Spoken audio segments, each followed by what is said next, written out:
담임 목사님께서 어느 편이십니까? 라는 제목으로 말씀 증거해 주시겠습니다. 이제 우리 믿음의 고백을 하나님께 드림으로 말씀 앞에 나가도록 하겠습니다. 하나님 나를 사랑하신다. 하나님 내 인생의 크고 비밀한 계획 가지고 계신다. 하나님 오늘도 나와 동행하셔서 그 계획 이루어 주신다. 아멘. 그렇게 될 줄로 믿습니다. 아멘. 성경은 하나님께서 사람을 창조하실 때 하나님의 형상으로 창조하셨다 그렇게 기록을 합니다. 하나님께서 사람을 다른 피조물과 달리 하나님의 형상으로 창조하셨다 하는 이 말이 함축하고 있는 뜻은 하나님께서 사람을 그분과 교제하는 존재로 만드셨다는 뜻일 것입니다. 실제로 하나님은 사람을 하나님 형상으로만 만드신 것이 아니라 그 사람과 동행하기 위하여 에덴 동산을 창설하시고 그곳에서 동행하여 주셨습니다. 근데 사람이 하나님과 교제하고 동행하는 삶을 거부하고 스스로 하나님 되려고 하는 순간 인류와 교제하려고 하셨던 하나님의 계획은 그 방향성을 상실하게 되었습니다. 하나님은 겸손하게 하나님과 동행하는 사람의 분분을 버리고 스스로 하나님 되어 하나님을 떠나려고 했던 사람을 하나님과 교제의 장소였던 에덴 동산에서 쫓아내셨습니다. 이때로부터 인류에는 두 종류의 사람들이 역사에 존재하게 되었습니다. 한 부류의 사람들은 하나님이 없이 살아가는 역사를 즐거워하는 사람들입니다. 이들의 시조를 성경은 가인이라고 그렇게 말을 합니다. 우리가 가인에 대해서는 본문에 들어가면 자세히 살펴보겠지만 그가 동생 아벨을 죽였을 때 하나님께서 그에게 저주하심으로 땅에 유리하는 자가 될 거라고 그렇게 말씀하셨습니다. 그리고 하나님의 저주가 선포되었을 때 가인이 살았던 삶의 모습을 성경은 이렇게 기록을 합니다. 창세기 4장 16절입니다. 가인이 여호와 앞을 떠나서 에덴 동쪽 놋 땅에 거주하더니, 성경은 가인이 여호와 앞을 떠났다라고 기록하므로 그가 앞으로 살아가는 삶의 여정이 하나님과 아무런 상관이 없을 것임을 암시하여 주고 있습니다. 실제로 이후에 등장하는 가인의 후손들은 하나님과 아무 상관없는 역사를 만들어가게 됩니다. 이런 가인의 길과 전혀 다른 길을 가는 사람들이 또 역사에 존재하는데 바로 셋의 후손들에 대한 기록입니다. 셋은 하나님께서 가인이 아벨을 죽인 이후에 아담과 하와에게 아벨을 대신하여 주셨던 아들이었습니다. 창세기 4장 말미에 보면 이 셋에 대한 기록이 나오는데 그 중에 매우 의미로운 기록이 바로 이런 부분입니다. 창세기 4장 26절 셋도 아들을 낳고 그의 이름을 에노스로 하였으며 그때의 사람들이 비로소 여호와의 이름을 불렀더라.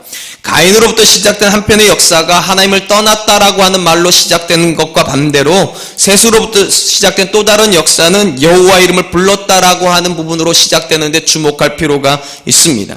가인은 하나님이 없는 자유로운 삶을 추구하였던 사람이라면 셋은 하나님이 없는 절망을 호소했던 사람이라는 것입니다.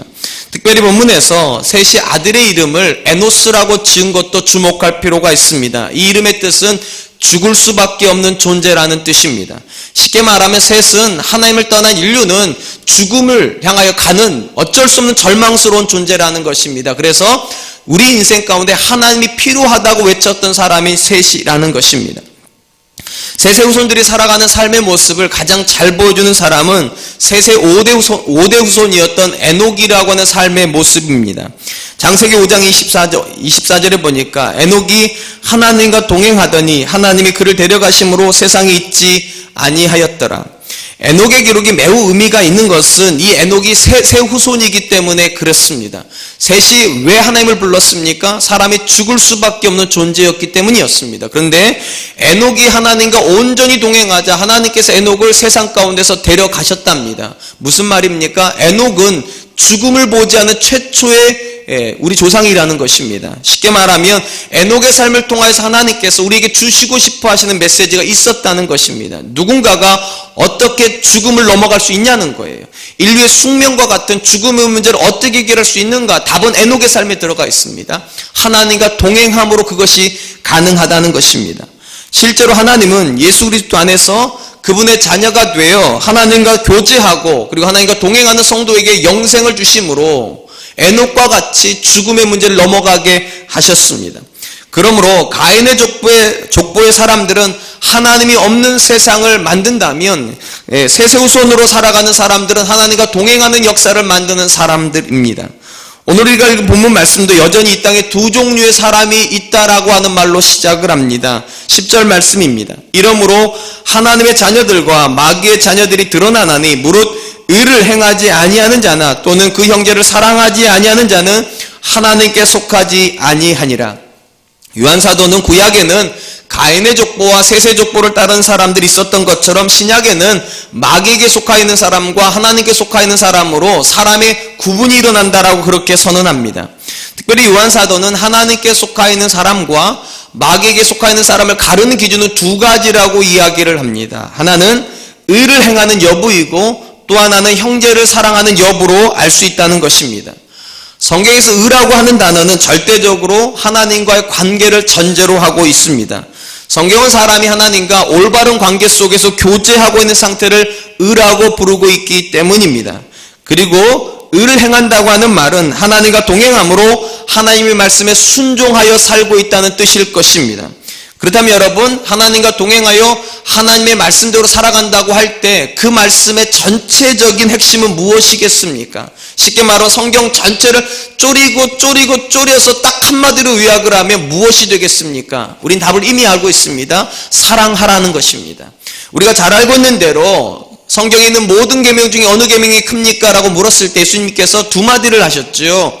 하나님을 사랑하고 내 이웃을 내 몸과 같이 사랑하라. 그러니까 성경에 있는 모든 말씀은 결국은 사랑하라고 하는 명령으로 요약이 된다는 것입니다. 바로 이런 점에서 의를 행하는 것과 사랑하는 것은 분리가 되지 않습니다. 그래서 요한사도도 하나님께 속하 있는 사람은 의를 행할 뿐만 아니라 형제를 사랑하고 마귀에게 속한 사람은 의도 행하지 않고 형제도 사랑하지 않는다, 그렇게 말하고 있는 것입니다. 특별히 본문에서 마귀에게 속하여 의도 행하지 않고 형제를 사랑하지도 않는 그런 전형적인 사람으로 소개되는 사람은 가인입니다. 12절입니다. 가인과 같이 하지 말라. 그는 악한 자에게 속하여 그 아우를 죽였으니 어떤 이유로 죽였느냐? 자기의 행위는 악하고 그의 아우의 행위는 의로움이니라. 창세기 4장에서 가인과 아벨이 처음으로 등장을 합니다. 그리고 가인과 아벨이 등장하는 그 장면에서 두 사람 다 공히 하나님께 예배드리는 것으로부터 시작을 합니다. 그런데 우리가 잘 알고 있는 대로 가인은 자기가 키운 농작물 중에 가장 좋은 것을 하나님께 드렸는데 하나님이 안 받으셨고, 아벨 같은 경우는 양의 첫 새끼를 가지고 하나님께 제사를 드렸는데 하나님이 받으셨습니다. 사실 하나님께서 왜 가인의 제사는 받지 않으셨는가에 대해서는 사실은 정확한 답을 얻기가 쉽지는 않습니다. 그러나 성경의 전후 문맥을 살펴보면 왜 하나님께서 가인의 제사는 거절하시고 아벨의 제사는 받으셨는지에 대해서 어느 정도 의문은 풀 수가 있지 싶습니다. 일단 가인과 아벨의 이야기를 하기 전에 그들의 부모에 대한 이야기를 좀 해야 될 것 같습니다. 여러분 잘 아시는 대로 가인과 아벨의 부모는 아담과 하와였습니다. 그리고 아담과 하와가 범죄하고 나서 가장 먼저 한 일은 무엇인가? 자기들이 벗었다는 사실을 깨닫고 무화과 나무 잎을 엮어서 치마를 만들었다, 그렇게 기록을 하죠. 그리고 그런 아담과 하와를 만났을 때 하나님께서 그들을 위해서 해주셨던 일을 성경은 이렇게 기록을 합니다. 창세기 3장 21절, 여호와 하나님이 아담과 그의 아내를 위하여 가죽옷을 지어 입히시니라. 하나님께서 아담과 하와를 위하여 가죽옷을 지어 입히셨다라고 하는 이 말은 인류 역사의 그 시점에 최초로 아담과 하와를 위하여서 가축이 죽었다는 사실을 함축하고 있습니다. 모르긴 몰라도 하나님께서 단순히 아담과 하와에게 가죽옷만을 지어주시려고 가축을 죽이지는 않으셨을 것입니다. 보다 본질적으로 그들의 영혼의 수치를 덮어주시고 하나님과의 관계를 회복하기 위한 제사의 제도를 세우기 위하여 분명히 그렇게 하셨을 거라 저는 생각을 합니다. 제가 이렇게 말씀드리는 이유가 있습니다. 성경을 아무리 눈을 크게 뜨고 읽어보아도 3장과 4장 사이, 그러니까 4장에서 제사 제도가 나오는데 3장과 4장 사이에서 하나님께서 인류에게 제사에 대해서 교훈한 적이 없습니다. 근데 교훈을 하지도 않았는데 4장에서 아벨이 하나님께 제사를 드리는데, 특별히 어떤 제사를 드리는가? 동물의 제사를 드립니다. 여러분이 잘 아시는 대로 구약의 역사에 나오는 모든 제사는 기본이 동물 제사입니다. 그리고 이 동물 제사는 언제 공인이 되었는가? 여러분이 잘 아시는 모세 때 공인이 되었습니다. 그러면 아담으로부터 모세 때까지가 어느 정도 시간인가 정확하지는 않지만 최소한 2000년 이상의 시간입니다. 그러니까 2000년 뒤에나 있었을 동물 제사를 아벨이 드리고 있어요. 놀랍죠. 모세 시대에 동물 제사 드리는 건 당연한 겁니다. 하나님 가르쳐 주셨으니까. 그런데 아벨의 때는 하나님께서 가르쳐 주신 기록이 없어요. 근데 어떻게 동물의 제사를, 그것도 양의 첫 새끼를 가지고 드릴 생각을 했을까? 답은 딱 하나죠. 아담과 하와를 위해서 동물을 잡으셨을 때 분명히 하나님께서 제사에 대한 가르침도 주셨을 것입니다. 그러니까 가인도 제사를 드릴 생각을 했던 것이고 아벨도 제사를 드릴 생각을 했던 것입니다. 분명한 것은 아담과 하와는 하나님께 제사에 대한 교육을 받았습니다. 그리고 그들의 아들들에게도 제사에 대한 교육을 가르쳤을 것입니다. 그러하였기 때문에 가인도 때가 되니까 제사하려고 나왔고 아벨도 때가 되어 제사하러 나왔습니다. 다만 차이가 있죠. 아벨은 부모가 가르쳐준 대로 또 하나님께서 말씀하신 대로 동물의 제사를 가지고 하나님께 나왔고, 아벨은 부모의 가르침과 상관없이 자기 소견에 옳은 것을 가지고 하나님 앞에 예배하려고 하였다는 것입니다. 제가 앞에서 의라고 하는 단어의 뜻을 이렇게 말씀드렸습니다. 하나님과 바른 관계라고. 근데 여러분, 두 종류가 바른 관계를 맺을 때에도 여러분 주도권은 누군가가 가져야 됩니다. 누군가가 누군가에게 맞추는 거죠. 그래야지만 좋은 관계가 맺어집니다. 일반적으로 여러분, 하나님과 사람의 관계에서 누가 주도권을 가져야 합니까? 당연히 하나님이 가지시는 것입니다. 사람이 하나님께 맞춰야 돼. 그게 의로운 상태입니다. 절대로 하나님이 내게 맞추는 상태가 의로운 상태는 아니죠. 여러분, 이 말을 조금만 깊게 생각해 보면 가인의 생각에 자기가 키운 그 좋은 곡식을 하나님께 드리면 너무 하나님께서 기뻐하실 것 같다 하여 자기 마음에 좋은 대로 하나님 앞에 양식을 드리는 것이 의입니까? 아니면 그럼에도 불구하고 하나님이 동물의 제사를 명령하셨으니 동물을 가져오는 것이 의입니까? 당연히 후자가 의일 것입니다. 그런데 가인은 그렇게 하지 않았습니다. 자기 소견에 옳은 대로 하나님 앞에 예배를 하였기 때문에 하나님이 그 제사를 받으실 수 없었을 것입니다. 사랑하는 성도 여러분, 그런 관점에서 놓고 보면 하나님과 성도가 동행할 때 가장 중요한 것은 절대 열심은 아닙니다. 다시 말씀드릴게요. 하나님과 성도가 동행을 할 때 가장 중요한 게 아니면 절대로 열심은 아닙니다. 왜냐하면 가인에게도 열심은 있었습니다. 그는 하나님께 제사 드리는데 열심이 없었지 않았어요. 그도 최선을 다해서 하나님께 열심을 해서, 다만 그 열심의 본질이 틀렸다는 거죠. 자기 소견에 옳은 대로 자기가 생각할 때 이게 옳다 생각하여 그렇게 하나님께 제사 드렸다는 거기에 문제가 있는 것입니다. 한번 곰곰이 생각해 보시기 바랍니다. 교회 안에서 문제를 일으키는 목회자들과 성도님들 중에 열심이 없는 분들이 계십니까? 사실 열심이 없으면 문제를 일으킬 힘도 없는 겁니다. 누가 문제를 일으키는가? 열심이 있기 때문에요. 교회를 너무 사랑하고 다른 사람보다 더 특심한 열심을 가지고 있다 보니까 문제도 일어나고 다툼도 일어나는 것입니다. 그런데 문제는 이것이죠. 그 열심의 뿌리가 문제라는 겁니다. 하나님의 말씀대로인가, 하나님의 뜻대로인가가 아니라 내가 생각할 때 이게 옳다는 거예요. 내 경험상 이렇게 해야 된다는 거예요. 그런 목사님들이, 그런 성도님들이 교회를 힘들게 만드는 것입니다. 가인도 역시 마찬가지였습니다. 열심은 있어요. 어느 정도 열심이 있습니까? 동생을 시샘할 정도로요. 여러분 잘 생각해 보세요. 동생을 시샘할 때는 여러분 마음 가운데 뭐가 있으니까 시샘이 나오는 겁니까? 열심이 있으니까요. 나도 잘해보고 싶은데, 나도 하나님께 사랑받고 싶은데 내 동생만 사랑받는다는 거예요. 그러니까 열심이 없으면 시기심도 안 생겨요. 그러므로 사랑하는 성도 여러분, 절대로 오해하지 마세요. 내 안에 열심이 있으니까 하나님 나를 기뻐하실 것이다. 아닙니다. 우리 안에 바른 동기가 있어야 됩니다. 내가 하나님 말씀대로 살려고 하는가, 내가 하나님 뜻에 합한 삶을 살려고 하는가가 기본 전제가 된 상태에서 누군가가 열심히 살아야지 하나님께서 그의 예배도 받으시고 그의 섬김도 받으신다. 저는 그렇게 믿습니다. 그러므로 여러분, 하나님 앞에 열심히 있기 전에 뭐가 먼저 있어야 됩니까? 바른 관계가 먼저 있어야 돼요. 하나님이 내게 맞추시는 열심은 안 돼요.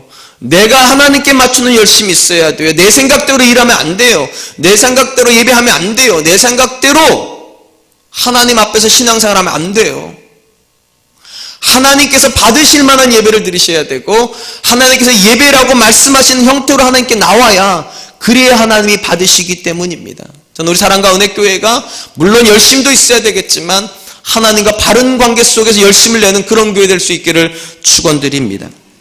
요한 사도는 가인이 의를 버리고 악을 행함으로 스스로 마귀에게 속한 자임을 드러냈다라고 이야기를 합니다. 그리고 이렇게 마귀에게 속한 가인이 했던 대표적인 행동을 아벨을 미워하는 행동이라고 그렇게 규정을 하고 있으면서 동시에 이렇게 얘기를 하는 것입니다.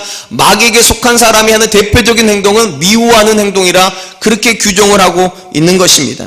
당연히 가인의 길에 서서 그들의 역사를 만들고 있는 세상 사람들이 하나님의 길에 서서 하나님과 동행하는 역사를 만드는 사람들을 미워하는 것은 요한의 입장에서는 당연합니다. 그래서 이렇게 권면을 하죠. 13절, 형제들아 세상이 너희를 미워하여도 이상히 여기지 말라. 가인이 아벨을 미워하는 것이 당연했다면 세상이 너희를 미워하는 것도 지극히 당연하다는 것입니다.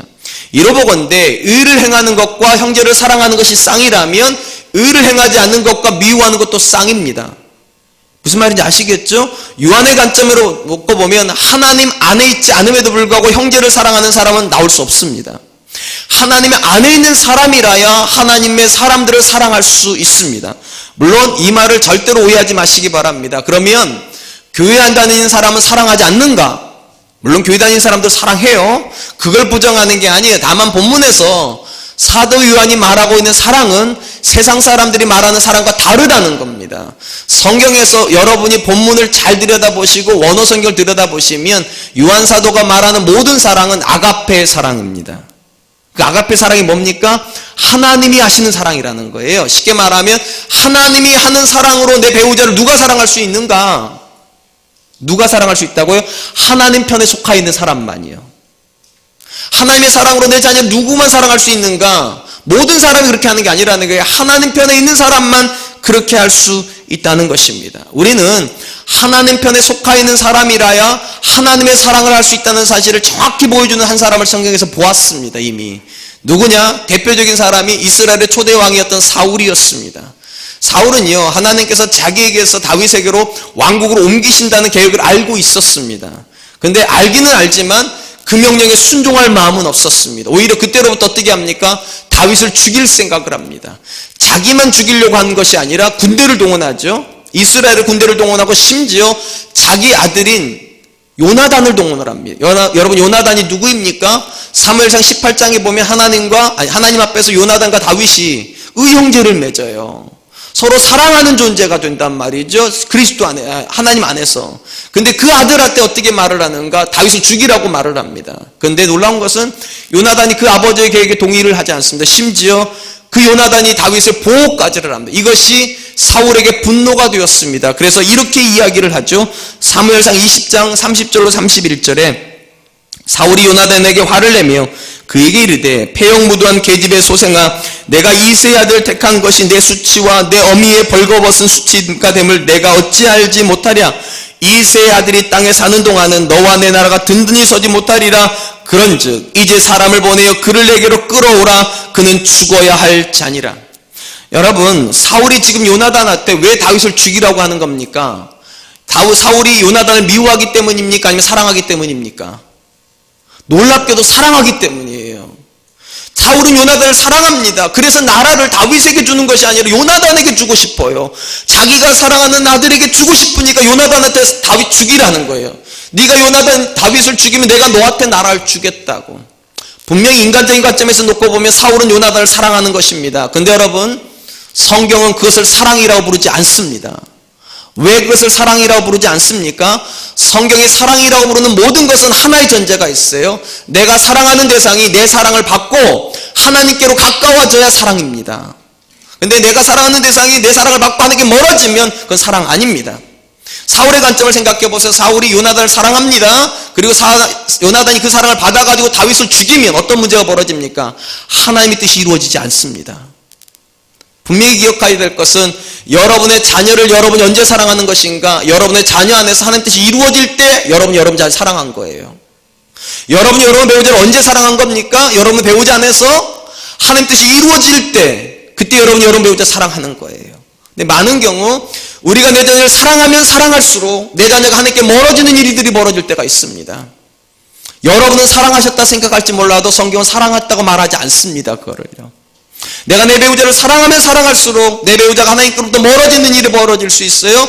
여러분은 사랑했다고 생각할지 모르지만 성경을 사랑이라고 부르지 않습니다. 아가페의 사랑은요, 하나님이 본질입니다. 내가 하는 사랑 때문에 내 자녀가 하나님의 뜻을 이루고 있고 그 자녀가 하나님께 더 가까이 가고 있다면 그는 사랑하는 사람 맞습니다. 그리고 하나님께 속하 있는 사람 맞습니다.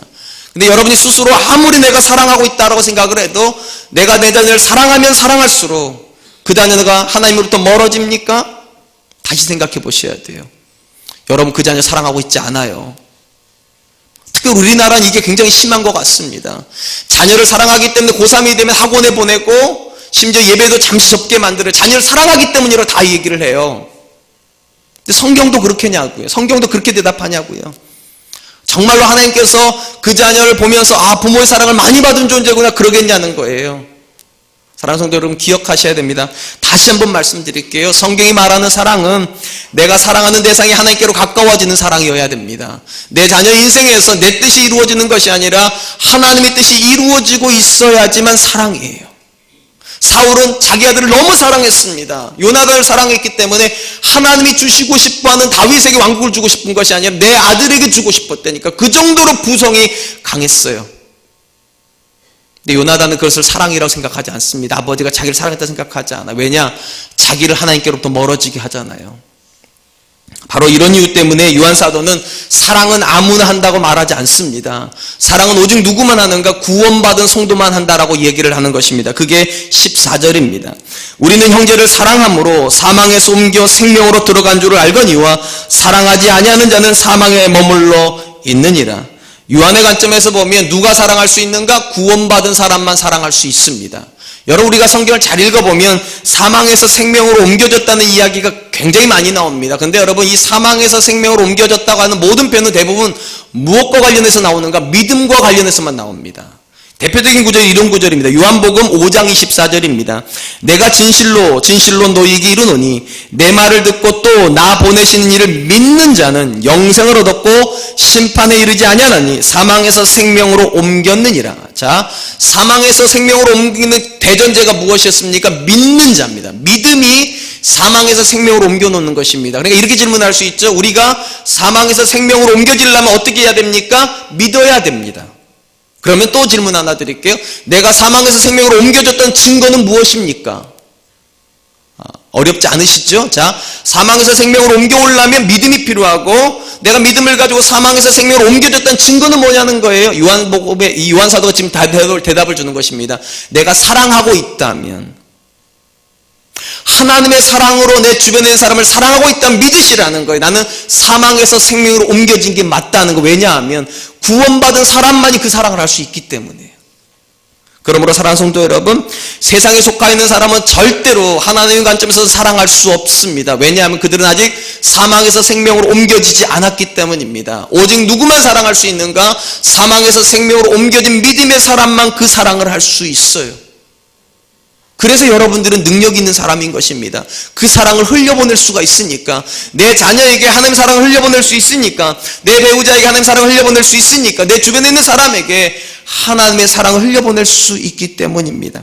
이 부분에는 바울의 생각도 동일했습니다. 에베소서에 보면 시작과 끝에서 믿음과 사랑이 붙어있다는 이야기를 합니다. 에베소서 1장 15절, 이로 말미암아 주 예수 안에서 너희 믿음과 모든 성도를 향한 사랑을 나도 듣고, 뭐가 붙어 있습니까? 믿음과 사랑이 붙어 있어요. 또한 요한복음 에베소서 6장 23절입니다. 아버지 하나님과 주 예수 그리스도로부터 평안과 믿음을 겸한 사랑이 형제들에게 있을지어다. 여기도 보니까 직접적으로 붙어 있어요.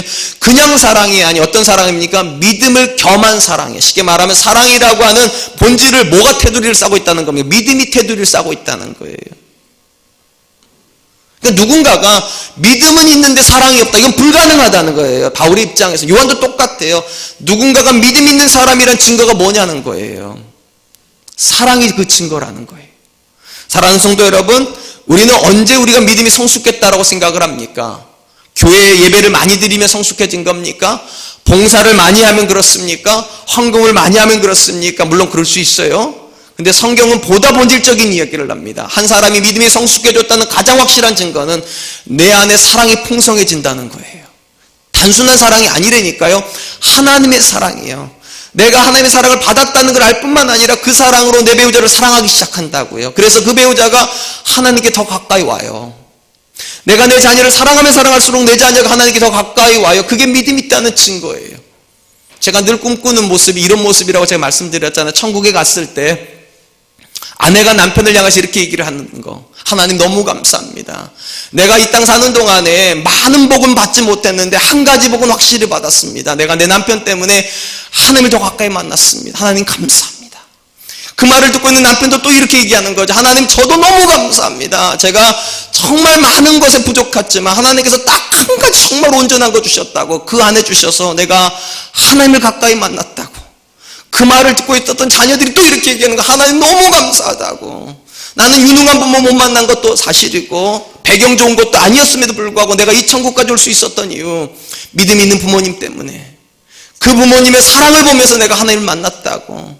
삐뚤어지고 싶은 마음 정말 많았고 내 안에 여러 환경, 나쁜 환경이 있었음에도 불구하고 내가 믿음 가운데 넘어지지 않을 수 있었던 이유, 내게 하나님을 보여주는 부모님이 계셨기 때문에. 사랑하는 성도 여러분, 다시 말씀드릴게요. 오직 믿음만 그 사랑을 할 수 있습니다. 오직 믿음이 있어야지만 내 배우자가 천국 가서 그런 얘기를 할 수 있는 거예요. 오직 믿음으로 사랑할 때만 내 자녀들이 천국 가서 그 얘기할 수 있는 거예요. 여러분이 열심히 산다고 그렇게 되는 거 아니에요. 내가 최선을 다해서 내 자녀에게 뭔가를 해줘야지 그 자녀가 천국 가는 거 아니에요. 답은 하나밖에 없어요. 여러분이 믿음 안에서 그 자녀에게 하나님의 사랑을 공급해주고 내 배우자에게 하나님의 사랑을 흘려보내고 있을 때에만, 그때만 천국에서 우리가 배우자를 만나게 될 것입니다. 그때만 천국에서 우리가 자녀들을 만나게 될 것입니다. 예수님께서 활동하시던 시절에 백성들에게 가장 많은 존경을 받았던 사람들은 바리새인들이었습니다. 그들이 얼마나 훌륭한 사람들인가. 외적으로는 일주일에 그들은 이틀씩 금식을 했습니다. 여러분, 이 이틀이라는 게 얼마나 대단히 생각해 보세요. 이틀 금식을 하고 안식일은 또 지켰단 말이죠. 그러면 일주일에 최소한 3일을 온전히 하나님 앞에 드린 거예요. 절반 가까운 시간 하나님께 다 드린 거라고요. 또 그들은 경건하여서 하나님 앞에서 11조도 빼놓지 않고 드렸습니다. 그리고 하루에 3번씩 기도하는 시간을 가졌던, 정말로 외적으로 보면 경건 그 자체, 믿음 그 자체였습니다. 이 사람들의 삶의 모습을 가장 잘 보여주는 비유가 하나가 있어요. 그게 누가복음 18장에 나오는 바리새인과 세리의 비유입니다.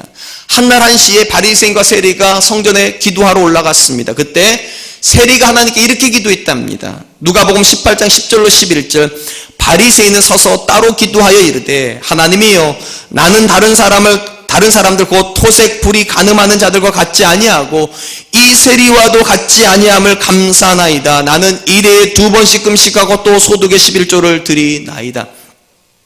사실 이 하나님께 드린 이 기도 자체가 그 당시 바리새인들이라면 늘 하는 것입니다. 그러니까 대단할 것도 없어요. 당연한 걸, 그들 입장에서는. 근데 놀랍죠. 우리 관점이 너무 놀랍지 않습니까? 1년에 하루 금식도 안 하잖아요. 우리는요. 살이 좀 쪘다 싶을 때 금식하잖아요. 기도가 필요해서 금식한 것이 아니라 살 빼려고 금식하는 우리 세대 입장에서 보면 일주일에 이틀씩 금식할 이유가 딱 하나님 때문에 금식한 이들의 모습 얼마나 훌륭합니까? 11조를 빼놓지 않고 드리고 하루 3번씩 정한 시간을 드린 이들은 정말 대단한 사람 아닙니까? 누가 봐도 믿음 있는 사람인 것처럼 보여요. 근데 놀라운 것은 이 비유의 끝이 뭐라고 되어 있습니까? 누가 의로움을 받고 내려갔다고요?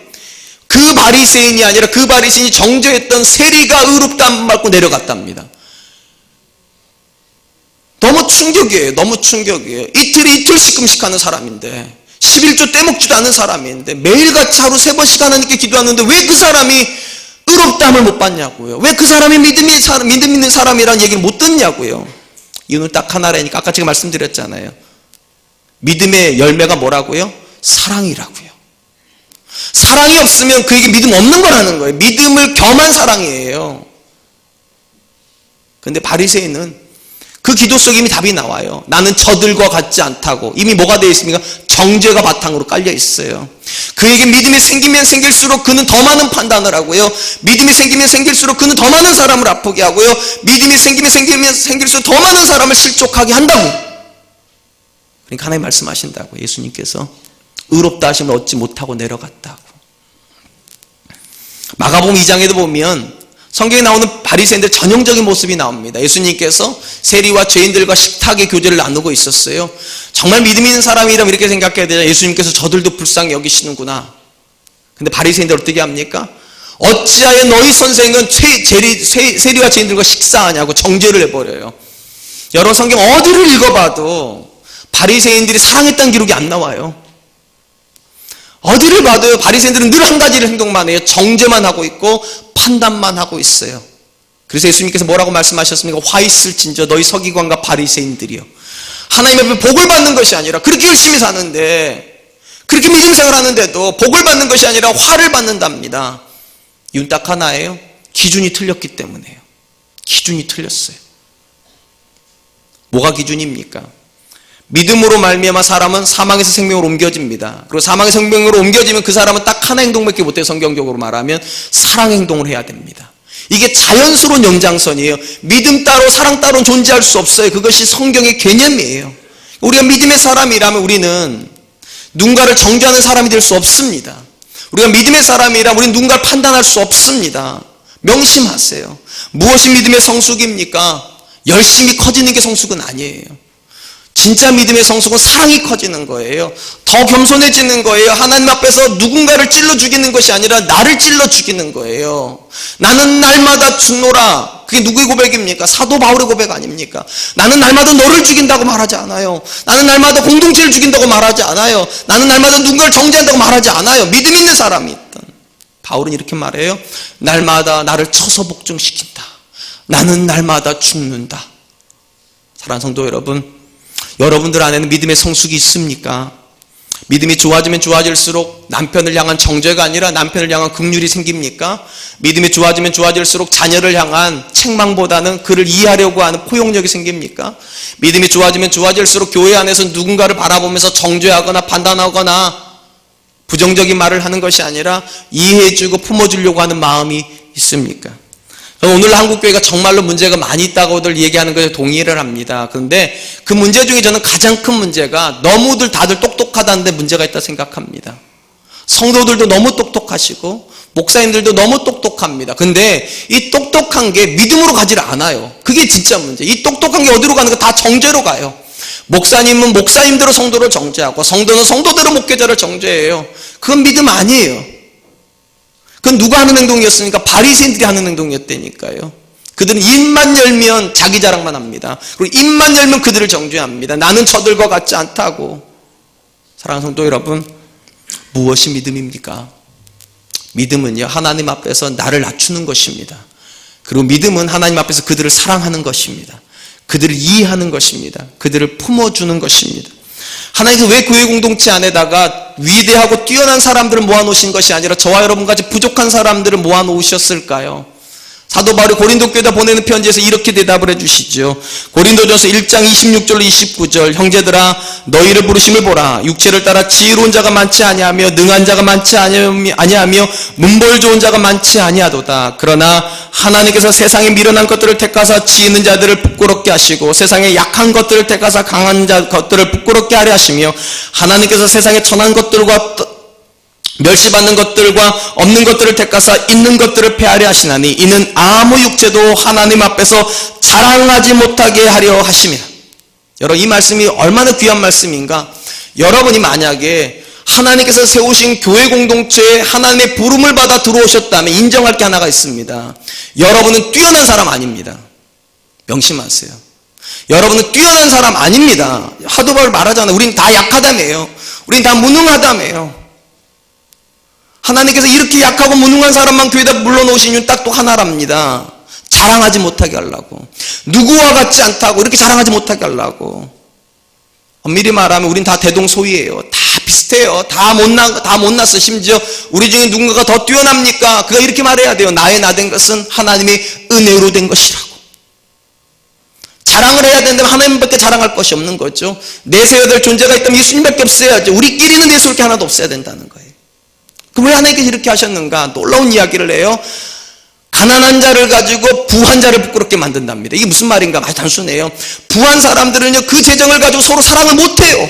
그 돈 때문에 맨날 싸워요. 근데 가난한 사람은 없는 그 물질을 가지고 서로 사랑해요. 누가 부끄러운 겁니까? 누가?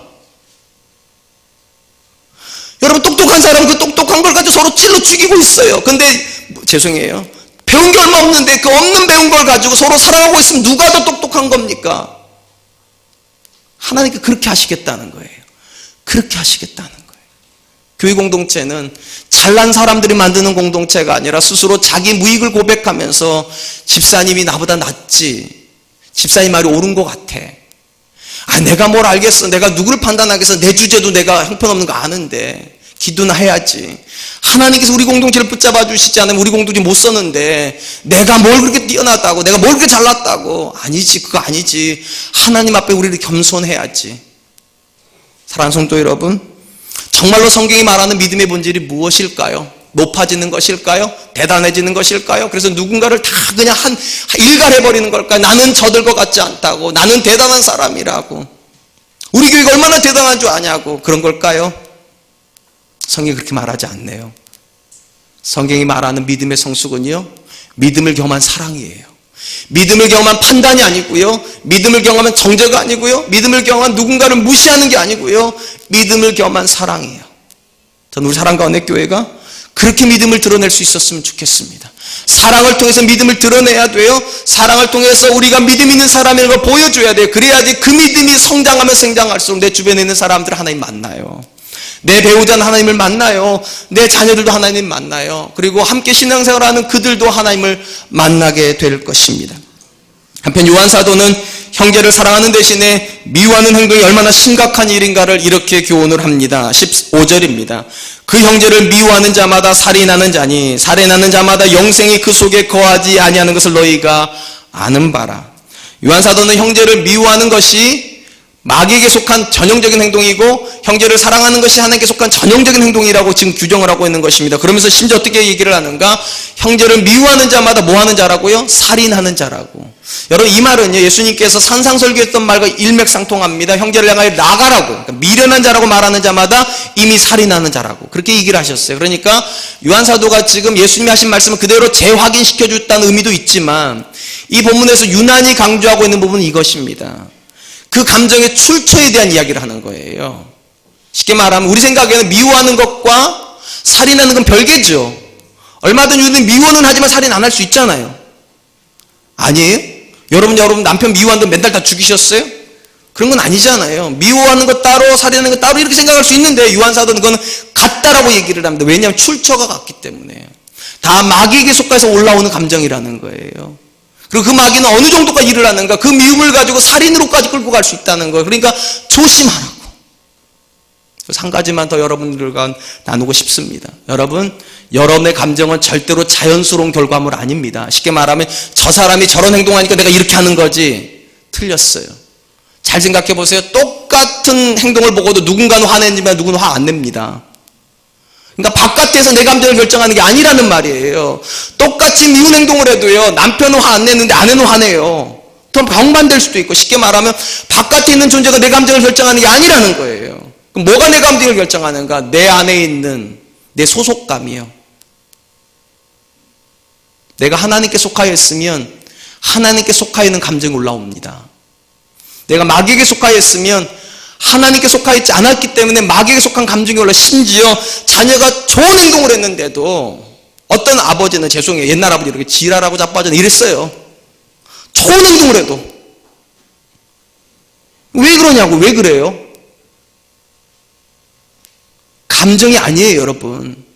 감정이 아니에요. 내가 어디에 속하여 있는가예요. 사촌이 땅을 사면 왜 배가 아픈 거죠? 그게 나쁜 겁니까? 사촌이 땅 사는 게 나쁜 겁니까? 옆집 자녀가 잘 되는 게 나쁜 겁니까? 옆집 남편이 승진하는 게 나쁜 겁니까? 근데 왜 내 배가 아프냐고요. 그때마다 여러분 이렇게 생각해야 돼요. 왜 내가 이럴까? 내가 왜 이럴까 도대체? 축복은 못 해줄 망정, 정말 격려는 못 해줄 망정, 내가 왜 이럴까? 성경은 답 딱 하나예요. 둘 중에 하나예요. 여러분이 마귀에게 속하여 있거나 하나님께 속하여 있거나. 오늘 집에 가셔서 남편을 딱 보는 순간 어떤 생각이 드는지부터 생각해 보세요. 여러분 마음에 들지 않는 자녀를 보면서 어떤 생각이 먼저 드는지부터 보세요. 그러면 답이 딱 나와요. 내가 어디에 속하여 있는지. 여러분 사람을 볼 때 부정적인 게 먼저 보입니까? 긍정적인 게 먼저 보입니까? 어떤 말을 주로 많이 하십니까? 어떤 생각을 주로 많이 하십니까? 요한사도가 지금 질문하는 게 그거예요. 우리는 공급받는 사람이에요, 사실은요. 사단이 주는 생각을 공급을 받든지 성령이 주는 생각을 공급받든지, 그리고 편은 딱 둘 중에 하나밖에 없대요.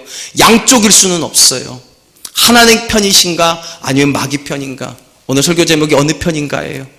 사랑하는 성도 여러분, 어느 편이십니까? 누구로부터 공급받고 있습니까? 우리 생각이, 우리 감정이 하나님께 공급할 수 있기를 축원드립니다. 이제 말씀을 맺겠습니다. 가인과 셋 이후로 이 땅에는 두 종류의 역사를 만들어가는 사람이 있다라고 말씀드렸습니다. 그리고 오늘 본문 말씀도 역시 마찬가지죠. 하나님 편에 속하여 있거나 마귀 편에 속하여 있습니다. 그리고 이 편을 가르는 기준은 딱 두 가지라고 말씀드렸습니다. 의를 행하는 거나 형제를 사랑하거나. 그러나 결국 이걸 따라 떨어지지 않아요. 왜냐하면 하나님과 바른 관계를 맺고 있는 사람이라야 사랑할 수 있기 때문입니다. 사랑하는 성도 여러분, 우리는 사랑하는 데 빠른 사람입니까? 판단하는 데 빠른 사람입니까? 우리는 포용하는 일을 하는 사람입니까? 정죄하는 일을 하는 사람입니까? 여러분, 그 행동들의 뿌리가 무엇이라고 말씀하십니까? 하나님에게서 왔거나 아니면 마귀에게서 온 것입니다. 저는 우리 생각들이 하나님께 지배받을 수 있기를 축원드립니다. 우리의 감정도 하나님께 지배받을 수 있기를 축원드립니다. 우리의 삶도 하나님께 지배받을 수 있었으면 좋겠습니다. 그러할 때만 하나님의 기쁨이 됩니다, 우리가. 그런 관점에서 여러분, 이번 한 주간 하나님께 기도했으면 좋겠어요. 하나님, 내 생각이 하나님께 있기를 원합니다. 내 감정이 하나님께 있기를 소망합니다. 내 판단이 하나님께만 있게 해주십시오. 그래서 마귀를 기쁘게 하는 존재가 아니라 하나님을 기쁘시게 하는 그런 삶 살게 하여 주시옵소서. 이런 은혜가 저와 여러분들에게 있기를 주님의 이름으로 축원드리겠습니다.